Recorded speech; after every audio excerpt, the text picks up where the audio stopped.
Bienvenidos nuevamente a Conectar, capítulo 80 y además viernes. Una semana que seguramente ha traído muchas cosas positivas y buenas y ahora afrontar el viernes y el fin de semana con mucha energía para reparar, para descansar y para recuperar energía para volver a vivir una nueva semana y así va la ronda como es la vida. Pero hoy un tema que seguramente te va a parecer al principio como que, qué tema negativo, pero de negativo nada, al contrario, es una de las claves para evitarse consecuencias negativas, hasta desastres. Pero ¿a dónde apunta? En realidad no apunta tanto a los desastres que vienen de afuera, sino al desastre que es no haber hecho un proceso interno antes de meternos en un contrato, en un compromiso, en un negocio que no pensamos lo siguiente. Y ese es el título. ¿Por dónde fallará esto? ¿Suena negativo? No lo es. Es la actitud del ingeniero. Sin ser ingeniero, me apasionaría estudiar ingeniería justamente por esa actitud que he visto de los ingenieros. De cuestionar el prototipo, de ser el mayor enemigo del prototipo una vez que ha sido criado y decir, ¿por dónde va a fallar esto? ¿Por dónde va a fallar esto? Es algo que también lleva a la otra pregunta y es, ¿y si esto falla, cómo salimos? Porque si fuera un negocio tenemos que tener la fuga de esa situación.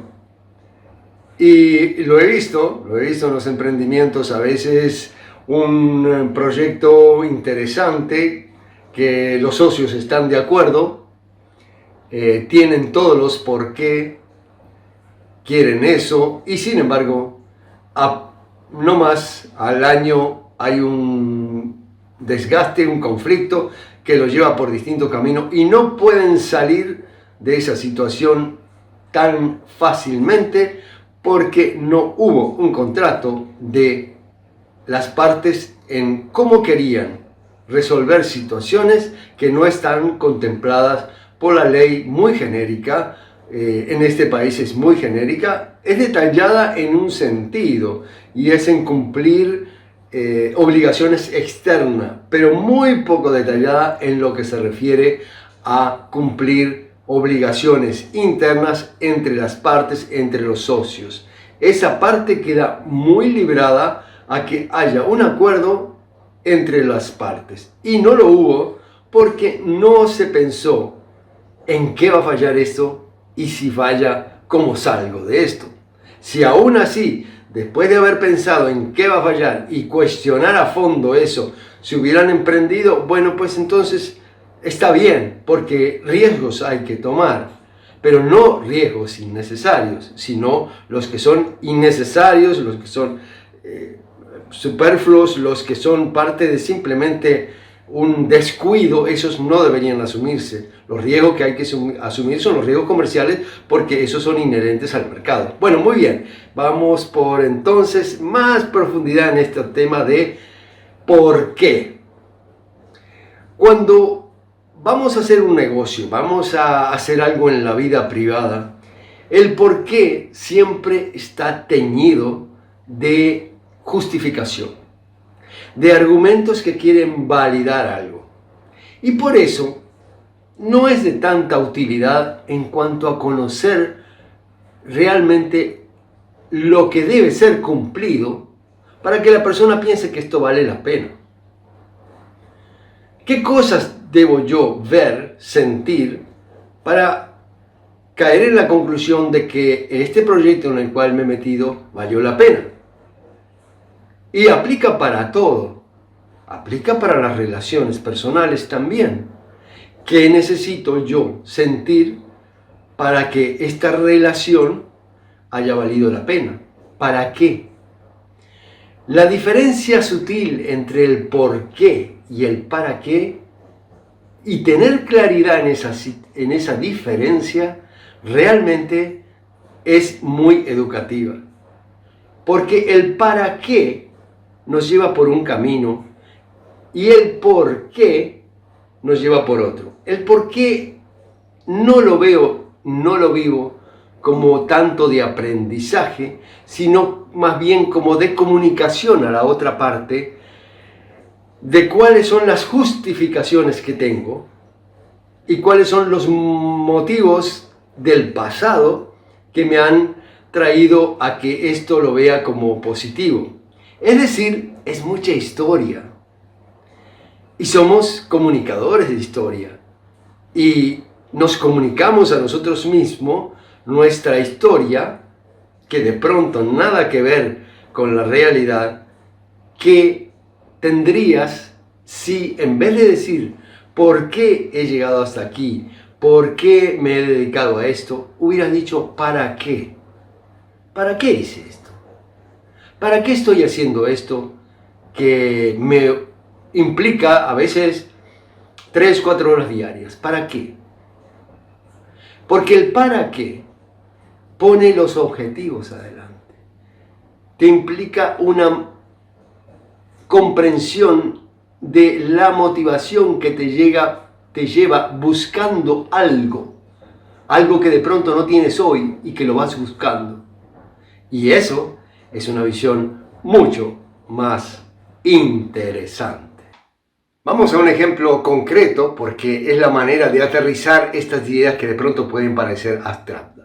Y lo voy a dar con ejemplos comerciales, con ejemplos de empresas, de empresarios, pero también en la vida privada, porque esto aplica, como les dije, para todo. Por eso, al profesional, si piensas de que no vamos a hablar con este tema de algo interesante para el profesional, pues espera un poquito porque vas a ver que sí que aplica también. Muy bien, caso de empresario. Y lo he vivido. Así tal cual lo cuento, así tal cual pasó. Socios de un restaurante llegan a situaciones al poco tiempo, un año más o menos, que es insostenible. Insostenible porque hay puntos de vista sobre qué es lo que hay que hacer muy distintos. Muy distintos.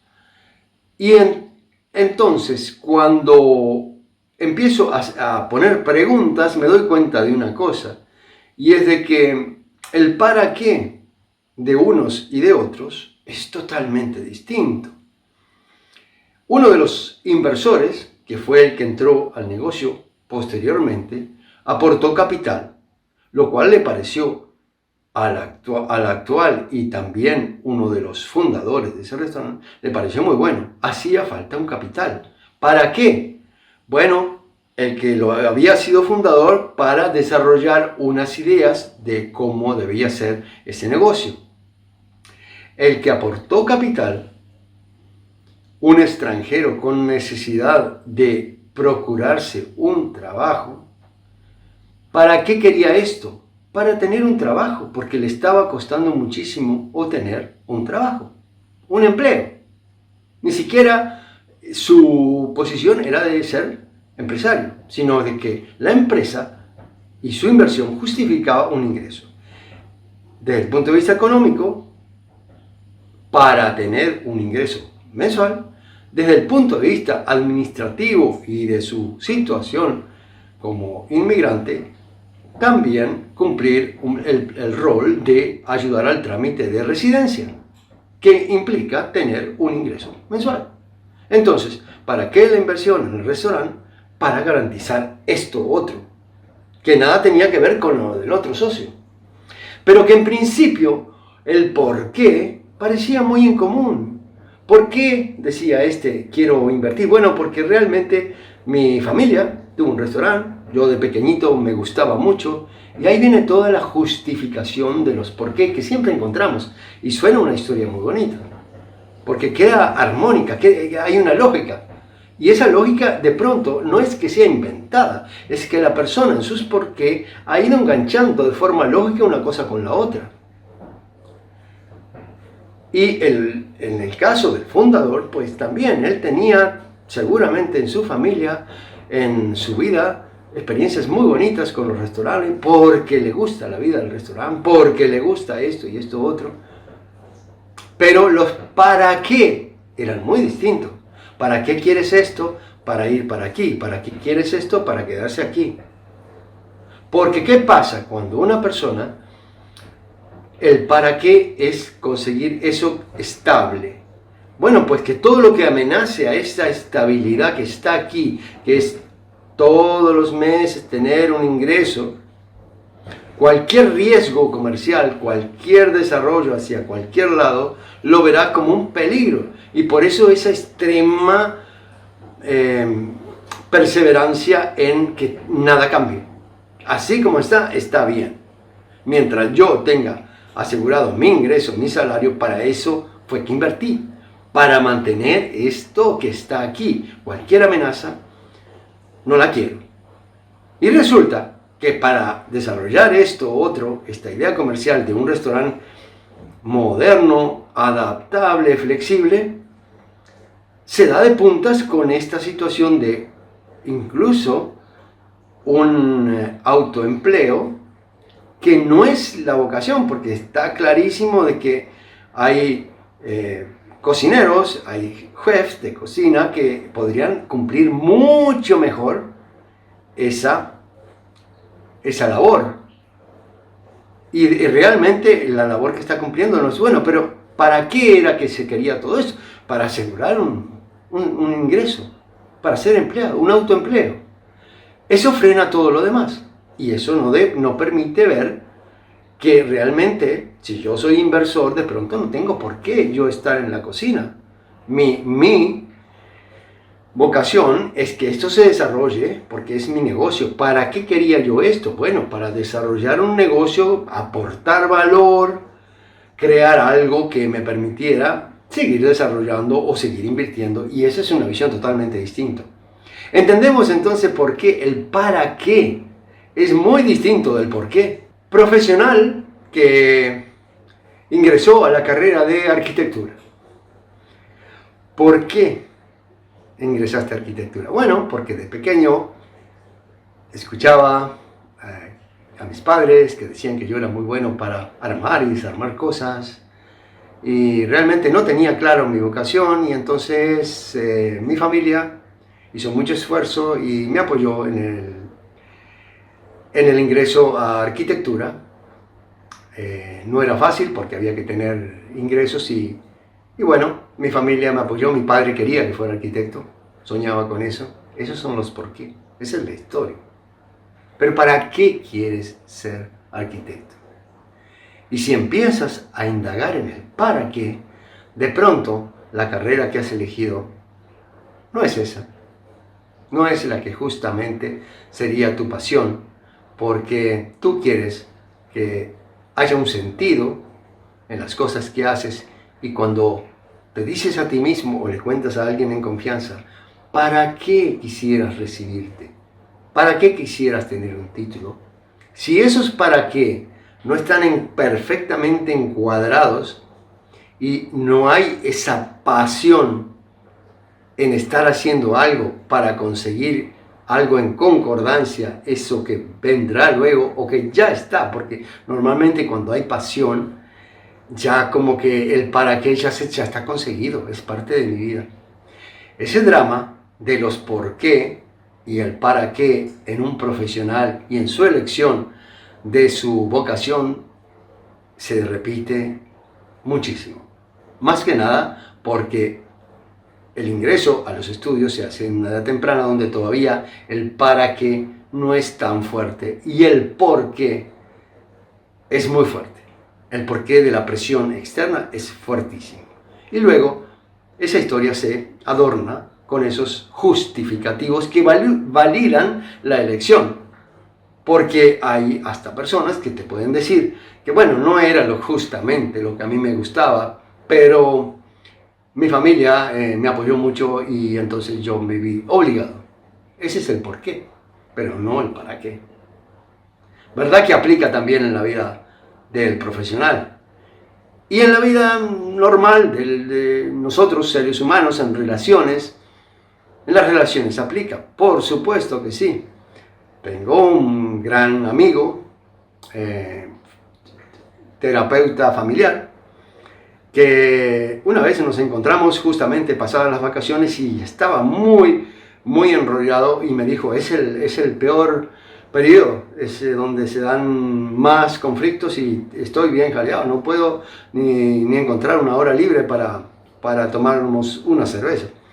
Y entonces, bueno, la pregunta fue, pero ¿y por qué justamente en esa época? Porque parece de que se contradice, la gente viene de las vacaciones. Justamente cuando las parejas vienen de las vacaciones se da el conflicto. ¿Por qué? Bueno, la explicación que yo entendí era de que su experiencia le decía de que se habían hecho expectativas muy grandes para esas vacaciones y luego, una vez estando en vacaciones, se dan un montón de conflictos porque esas expectativas enormes no se cumplían. Y aquí aplica muy bien el por qué y el para qué. Porque si yo dijera, ¿para qué vamos a ir de vacaciones? Bueno, con este para qué, podría decir así, para que podamos tener tiempo de intimar un poco más, para que podamos pensar con tranquilidad qué ha pasado en este periodo y cómo de aquí para adelante nos proyectamos, para podernos proyectar, para podernos comunicar. Esos son para qués muy potentes. Pero el por qué se escapa por una vía muy fácil. Porque normalmente el por qué es bueno, porque sabes que nos merecemos unas vacaciones, porque hemos estado muy atareados, venimos cansados y porque entonces nos va a venir muy bien. Y porque además vamos a vivir juntos ese relax y esa alegría. Esos son los por qué. Una linda historia. Pero se me va por la tangente, porque el para qué estaba hablando justamente de poner en el tapete cómo venía la relación para podernos proyectar. Es decir, hay un camino totalmente distinto entre el por qué y el para qué. El para qué es muy flexible, el para qué pone el acento en lo interior, el para qué no intenta justificar y validar esas vacaciones, porque el para qué podría ser así de que, ¿sabes qué? ¿Para qué vamos a tomar vacaciones si realmente podemos quedarnos aquí y no viajar, por ejemplo? Porque para lograr esto que estamos queriendo tú y yo, de pronto no hace falta viajar.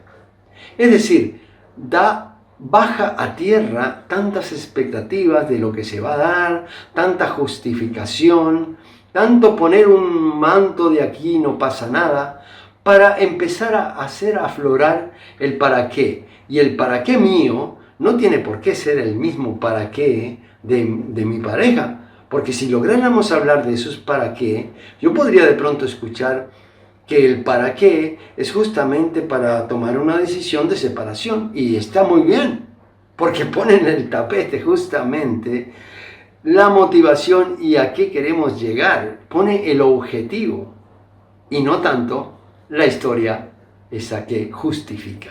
Hay una gran diferencia entre el para qué y el por qué. Y aplicaría también, por supuesto, cuando una pareja decide pasar a vivir juntos. No es lo mismo el por qué de decir, bueno, porque ya llevamos mucho tiempo, eso es validar, ¿verdad? Porque llevamos mucho tiempo, porque entonces sería una confirmación, muy lógico, todo muy lógico, pero ¿y el para qué? Porque pensemos en una cosa, hasta el momento hemos llevado la cosa muy bien y hemos estado viéndonos y compartiendo para ir afianzando, porque se da esa relación de mutuo acuerdo en las cosas a las cuales queremos arribar y sentir. ¿Y qué cosas hacen falta ser cumplidas para que yo tenga este sentimiento de plena satisfacción? De pronto no es vivir juntos, de pronto no. Para que pueda conseguir esto, no necesito pasar a vivir juntos. Y eso, de pronto, si escucho a la contraparte o a la pareja, ¿para qué? De pronto cambiamos de idea. Es una visión más fresca, es una visión que no ata con los porqué de justificativos, con los porqué que a veces son muy dados a guiarnos hacia afuera. El cumplir con cosas, el cumplir con expectativas de otras personas o ajustar este estilo de vida a lo que es normal, a una situación, en tanto que el para qué pone el acento en lo que nosotros queremos ver, queremos sentir, para que esto sea válido, para que valga la pena. ¿Qué cosas hacen falta que sean cumplidas para que valga la pena desde mi punto de vista? Eso es pensar en el objetivo, en la motivación que me lleva a mí. ¿Verdad que aplica también en lo personal? Emprendedor nuevamente, porque en el fondo el emprendimiento es uno de los temas centrales de este capítulo. Emprendedor, ¿por qué emprendes? ¿Para qué emprendes? Una cosa que se escucha muy a menudo es: emprendo porque estoy desocupado, porque tengo que tener un ingreso. Pero el para qué sería mucho más fresco y te conduciría por un camino mucho más creativo. Emprendo para poder tener abundancia, para poder hacer un aporte, para poder dar valor y poder recibir, para poder tener libertad de elegir las cosas a las cuales yo quiero dedicarme, para poder sentir de que estoy haciendo cosas que me apasionan sin tener las limitaciones. El para qué es potente, es fuertísimo y dura más tiempo. El por qué de que estoy desocupado o el por qué de necesito un ingreso ya dura un corto periodo de tiempo. Con eso no se va muy lejos, porque una vez solucionado esa situación de desocupación, bueno, ahora tienes ocupación, pero ¿para qué emprendes? ¿Para qué estás emprendiendo? ¿Para qué estás desarrollando? Ese para qué va mucho más lejos, porque apunta a los objetivos. El por qué es siempre una historia muy rebuscada, muy elaborada para validar. El para qué es más directo, tiene frescura, parte de nuestras necesidades, de nuestros anhelos, de nuestros sentimientos, de las cosas que deben cumplirse para sentir la plenitud, la satisfacción, la felicidad. ¿Para qué? Hemos hecho este capítulo para que hoy viernes tengamos entonces una reflexión bonita, inspiradora, y para desearles que pasen un feliz fin de semana. No dejen de poner me gusta si es que este capítulo les ha resultado de su agrado, suscribirse si es la primera vez que lo miran, y nuevamente gracias por compartir a quienes piensen que esto le puede resultar interesante. Son ustedes los que hacen posible que este canal funcione, que esto funcione.